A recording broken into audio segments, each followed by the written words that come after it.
I'm Sergeant Betsy Brantner-Smith with the National Police Association, and this is the NPA Report.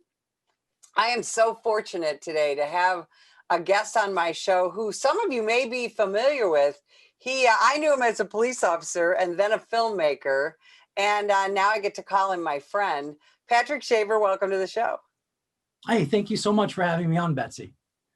So before we start talking about your films, I want to talk for a minute about your law enforcement career. How did you become a police officer, and why? Why were you attracted to law enforcement? You know, there was no one in my family who was a police officer, but from the time I went to college, I knew that I wanted to be a hostage negotiator. And if you were to ask people who knew me back in those days, they would all tell you, he's going to be a hostage negotiator. He's going to be a hostage negotiator.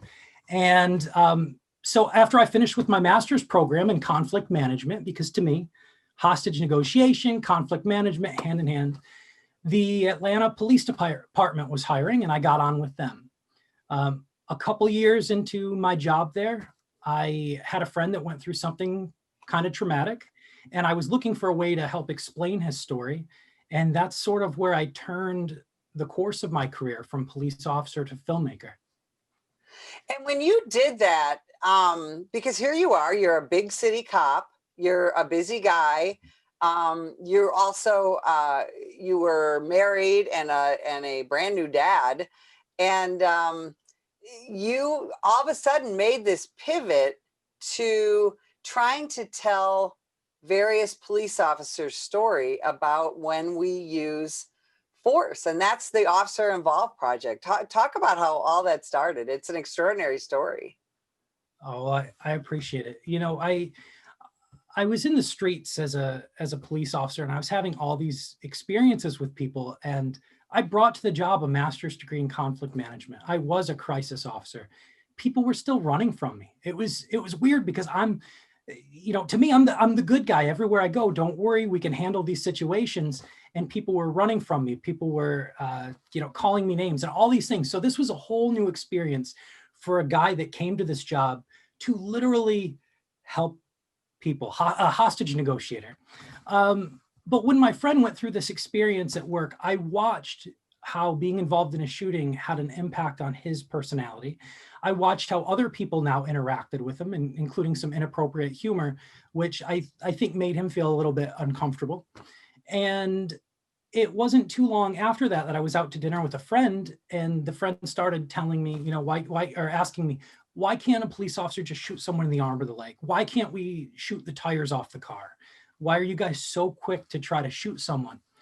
I told him, look, this is the last thing that any police officer wants to do or be involved in.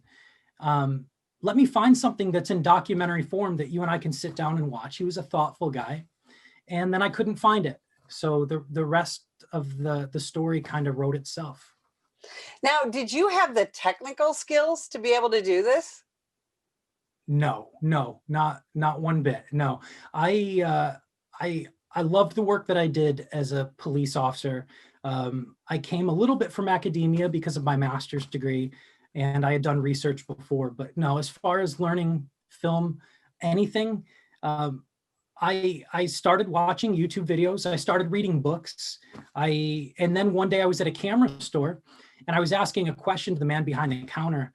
There was another filmmaker in there who heard me explain what I was going to be working on. And he said, man, that sounds like a really interesting project.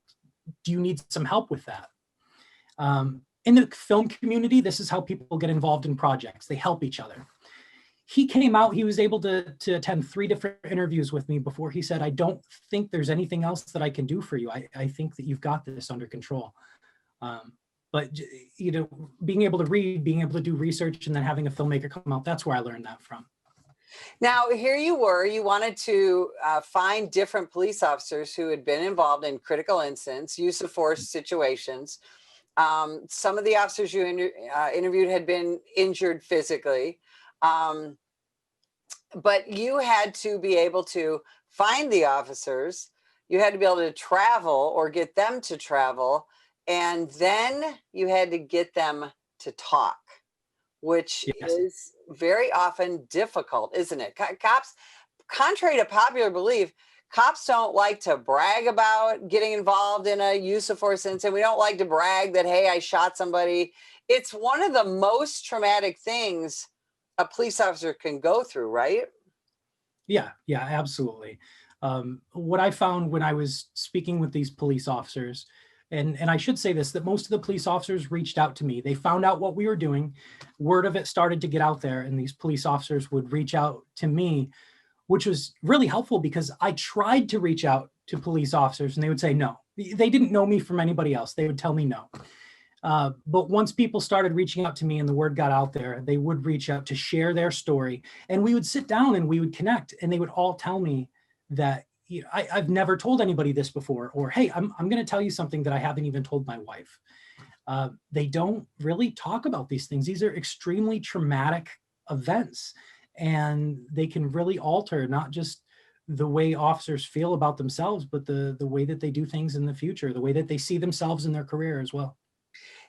Did you have cooperation from the officers' agencies to make the film? Uh, you know, it took a little while. There were a few emails that would often go back and forth between myself and the agency. If the officer was on board, awesome. And I would tell them, you know, put me in touch with a supervisor, or at least copy me on an email to a supervisor. We did have some departments, though, that would tell us no. Of course, we had people that we were going to interview and then they dropped off the face of the earth. Never heard from them again. We don't know what happened.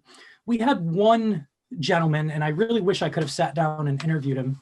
I won't speak about him by name, but he and I were going to do an interview, and he received a phone call about 2 days before the interview that said, the new promotions list is coming out, and if you're going to do this interview for this project, we're probably not going to put you on that list, and we're going to see how this all plays out. You know, I'm paraphrasing right now, but Right. that's what he was told, and he dropped out of that out of the interview because he wasn't going to be promoted. Right. So it was a good mix here and there. Some departments were extremely supportive. The chiefs would come out and meet me, and they would essentially be my tour guide for their department and their city, and they loved it. But I'd say it was a good mix.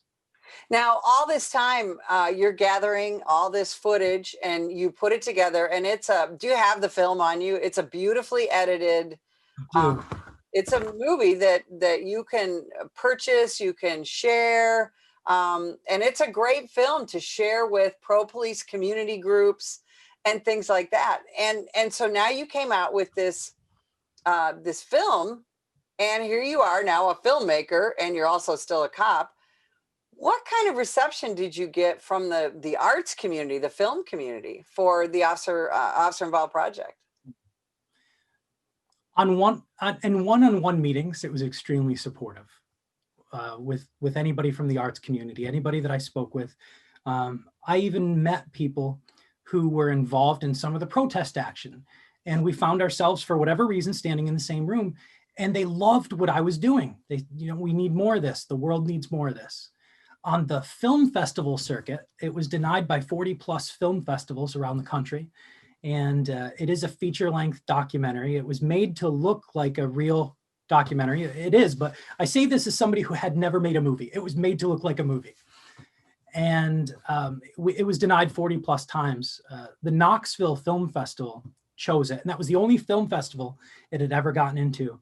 And I was able to sit with the director of that festival, and he told me some really, really nice things, candidly. You know, great project. People really do need to see this. And then he asked me, and he kind of stared at me. He said, "Why do you think it's not getting into film festivals right now?" And we just kind of shared this moment of, I don't know, this moment of realization that it is what it is. It's a movie that shows the human perspectives of police officers. And at that time, we're talking 2015 right now. At that time, that was a really, really difficult thing for, I think, big groups to rally around. But yeah, and then we took it on tour and showed it to over 90 departments and colleges and groups around the country. And that's what I think is so extraordinary, is that this is a film for the community, any community, to view and to understand what a police officer goes through after a use of force incident. And one of the things that you and I have talked about is that police officers who are involved in these deadly force situations, they all think that they're the only one experiencing these things. They think they're the only one who feels like this. Because what people need to understand is most police officers will never use deadly force in the course of their career. And so here's these officers who feel, somewhat isolated, somewhat unique. They don't know who they can talk to about these situations. And yet here you are putting all of this together, and they eventually start to meet each other, don't they? Yeah, yeah. I've introduced a lot of people to those who were in the film. Of course, um, we'll have people reach out to us all the time and say, thank you for making this film. And I got to tell you, that makes my day. When somebody reaches out to me and says, thank you for making this, that's awesome. Because it's, I'm involved in several more films at this point, but it's still good to hear that it's making an impact on someone's life. Absolutely. And Yeah, yeah. so you went from, so here you are, you did make a decision eventually, right? To leave the police department. I did. I left the police department from full-time work, and I went part-time in South Carolina for a little while. But I was still doing filmmaking full-time. And at that time I was working on Keller. And when my department switched I shouldn't say switched, when my department started following the rules that now all the part-timers have to work weekends, I wasn't able to travel anymore for my film, and I parted ways with my department on great terms, made a really funny video series for them that they were using for recruitment for a little while. And this is what I do now, full-time filmmaking, video editing, and I also help other people with their projects. So let's talk about your second film. Let's talk about Yeah. Keller. It is, again, it's an incredibly poignant film, and one that I believe everyone should see. Talk about how you came to make Keller. Sure. So for anybody who's watching right now that doesn't know this name, I'm sure you've seen his dash cam. A young deputy in Georgia pulls over a Vietnam vet. What happens next in the video is a horrific murder. So Vietnam vet, young deputy in Georgia, most people can get this connection. But I had seen this video when I was in the academy. They had presented his dash cam and said that here's the deputy who had gotten in trouble one too many times and was afraid to use force the next time he had a use of force situation. So I'd finished with Officer Involved. We had released the film, and I reached out to Kyle Dinkeller's father. And I said, hey, I'd really like to make a movie about your son. For 20 years, all we have is this little bit of information about him. And listen, by the way, we don't need to talk about the trouble that he could get in once in a while. I just want to talk about who he was as a person. And his father told me, what do you mean the trouble that my son could get into? So it was in that moment that I learned that this was a rumor. This is a rumor that's been around for 20 years.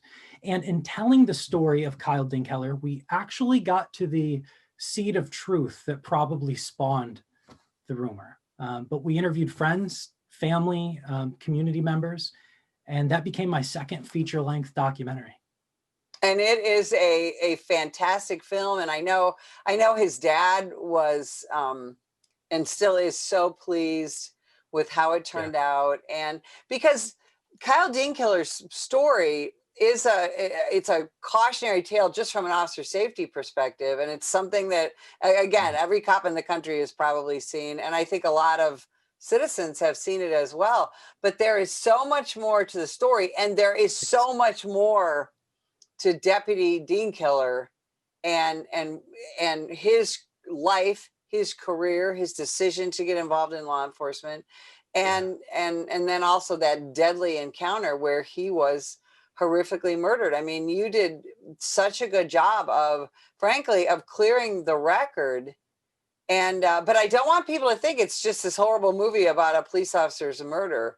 There's a lot of very poignant moments in it. Can you talk about that for a minute? Yeah, and let me tell you, my biggest pet peeve with this film is when people hear about it, they say, "Oh, I've already seen that." Right. No, unless you've watched our documentary, you have not seen Dinkeller. You've seen his dash cam. We use his dash cam sparingly in the film. We intentionally cut parts of it out because we wanted to be respectful of him, his family, and his friends. We don't want to subject them to that horrific dash cam every time they want to watch a film about his life. And that's what Ding Keller is. This documentary is a film about his life and who he was as a person. And then the film changes halfway through when we find out some new information and have to track down where this rumor came from. I almost stopped making this film when I found that new information, because we had been told by everybody, nothing ever happened. This was all a big lie. And then this new information surfaces as a result of a CNN article, and I was shocked. So the second half of the film is chasing down, all right, let's get this actual information. And in the end, we found out more than what had been in the CNN article. We actually were able to track down the source that was involved. And that's a big part of your films, is your documentaries, is getting to the truth and then telling the truth in a way that people can really embrace. Now, what led you to Honor Chair? So in 2016, I was on the road with Officer Involved. At the same time, it wasn't getting into film festivals. Colleges and police departments across the country were asking us, can you show it? So part of our story is that we moved into a trailer. I took some time off work and we drove around the country showing the film with our child and our dog, myself and my wife. But we were at the TMPA conference in Texas. And while we were there, there was a group there called Saving Heroes Place. Saving Heroes Place makes chairs for the departments of fallen officers who are killed in the line of duty. And then this chair will go into the roll call room and sit there to hold the place for that fallen officer. These guys were in the screening that we did at TMPA, and they asked me, can we make a chair for one of the fallen officers whose story was an officer involved? And I said, I would love you guys to. I'll introduce you. But listen, when you make the chair, call me before you deliver it, because I want to be there. I want to see it. Fast forward, they called me. They said that it's done. We're going to deliver it. Do you want to make a movie? I reached out to TMPA and said, hey, can you guys help me with some travel? They helped me on that. I reached out to Relentless Defender Apparel, who is a mutual friend of TMPA and Saving Heroes Place. And they also supported us logistically. So we had a nice big oomph coming out of the gate on that film. And I followed them as they delivered these chairs to departments across the country. It was beautiful to see the look in families' faces when they see this chair that now represents their loved one.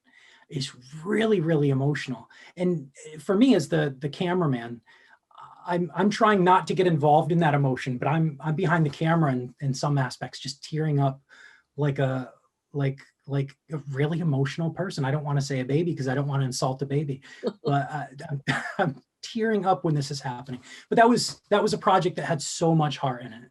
Yeah. Well, and I think a big part of that is, because you're still, you're a police officer, those are our family members that you're following their story. And we have, that's one of the best things about being in law enforcement. We hear a lot of negative, but one of the best things about being in the law enforcement profession is, we have 850,000 brothers and sisters around the country.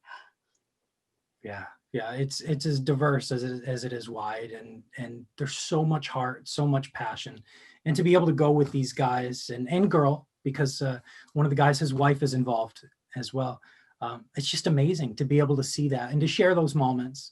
And what this film is, it's really a road trip film. It's about what happens out on the road. It's not just the presentations. So I don't want people to think that it's, we're just going to be showing these intense chair presentations. It's about the relationships inside this Chevy Tahoe as we drove around the country as well. How do you think law enforcement can do a better job of, that's the whole point of the National Police Association, is we're trying to reach out to people who are pro law enforcement or want to learn more about their law enforcement agency or how they can support them, but maybe don't know how. What do you think law enforcement can do to reach out to our citizens better? I think about this a lot because as I start to think about my next projects, what would I like to put on film? And I think the thing is to identify the problems in the community. If the problem is homicide, let's talk about homicide. Let's figure out what we're going to do about it. And by the way, here are the officers that are out there tackling this issue. If the problem is homelessness in the community, hey guys, come meet your homeless team. Here they are.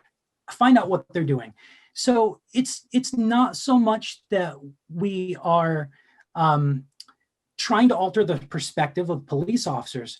What we're doing is we're sharing this common thing that no matter what side of the fence you're on, we can agree homelessness is a problem, homicide is a problem.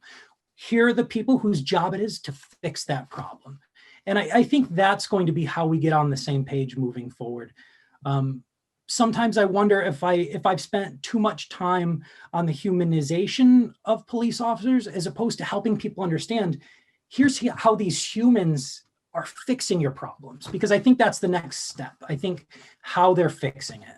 Where can people find your films? Where can they find more about you? So people can visit officerinvolvedproject.com, and that's where you can order the DVDs. Of course, you can find Honor Chair, Dink Keller, and Officer Involved on Amazon right now.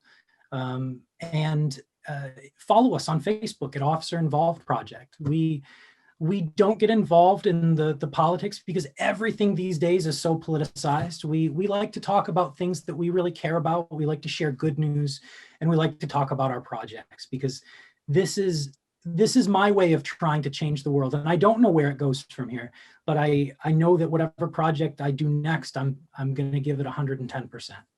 That's fantastic. And if you would like more information about the National Police Association, visit us at nationalpolice.org.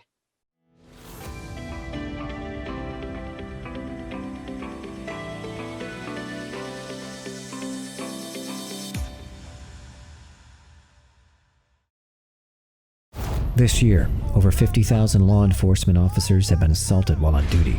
A vast number of these attacks were filmed and uploaded to social media in the pursuit of likes and attention. What they want to do is film you instead of like, what can I do to help this officer? Together, we can change this disturbing trend. If that individual would have hit the right spot, it could have been it for me. Last time I would have saw my wife, my kids. I'm Mike Solon. Law enforcement officers need your support. If you see an officer under attack, then follow these simple steps in order to help. 1. Call 911 and give the officer's exact location. 2. Ask the officer if you can assist. If the officer accepts, then do whatever you can do to safely help. 3. If the officer declines, then start filming and be a good witness. It's time to stop filming and start helping.